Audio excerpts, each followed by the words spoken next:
नमस्कार, मी लोककलाप्रेमी संयोजक आयोजक आणि पत्रकार दीपक कातकर.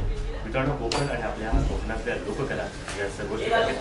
त्यातीलच आपल्या या कोकणच्या ज्या अनेक लोककला आहेत, ज्यामध्ये नमन असेल, जागृत नृत्य, भजन, तमाशा अशा या लोककलांचं अनेक आपल्या पद्धतीने सतत संवर्धन करत असतात. आणि खऱ्या अर्थानं ह्या लोककला आता साता समुद्र पार जाताना दिसतात. या लोककलेला जरी राजाश्रय नसला तरी लोकाश्रय आहे.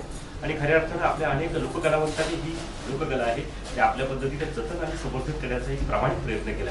आणि त्यातीलच रत्नागिरी जिल्ह्यातील फणसवळे गाव आणि या फणसवळे गावचं श्री हनुमान भक्त सेवा मंडळ डोंगरीकृत या मंडळाचं एक नमन आहे. हे अतिशय नेत्रदीपक नमन म्हणून अनेकांना सर्वश्रुत आहे. या मंडळाचे आतापर्यंत अनेक प्रयोग झालेले आहेत. प्रतिवर्षाला हे नमन मंडळ आपल्या पद्धतीने एक वेगळं पण नवं पण देत असतं. आणि ह्या मंडळाचा ह्या पुष्पातील दुसरा प्रयोग मात्र या 13 जानेवारी 2026 रोजी पार्ल्याच्या सुप्रसिद्ध अशा मास्टर दीनानाथ मंगेशकर नाट्यगृह या ठिकाणी हा संपन्न होणार आहे. अतिशय नेत्रदीपक असा हा सोहळा आहे. आणि खरोखरच या नमन मंडळाचे सर्व आदरणीय सतीश दादा जोशी, ज्यांच्याकडे एक उत्कृष्ट नैपथ्यकार म्हणून ज्यांच्याकडे पाहिलं जातं, अशा या सतीश दादांचं हे नैपथ्य सगळ्यांना भावणार असेल. आणि खरोखर सतीश दादांचं नमन हे प्रतिवर्षी प्रेक्षकांना एक वेगळी पर्वणी असते. आणि माझी विनंती आहे माझ्या कोकणातल्या तमाम रसिक प्रेक्षकांना, आपण सर्वजण या कार्यक्रमाचे साक्षीदार व्हा.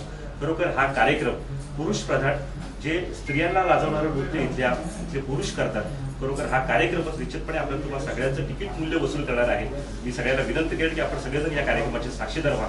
आपली लोककला ही कोकणची लोककला ही हिला आपण साता समुद्र पार येण्यासाठी आपण तुम्ही सगळेजण प्रयत्नशील राहू अशी मी आपणास विनंती करेन. धन्यवाद.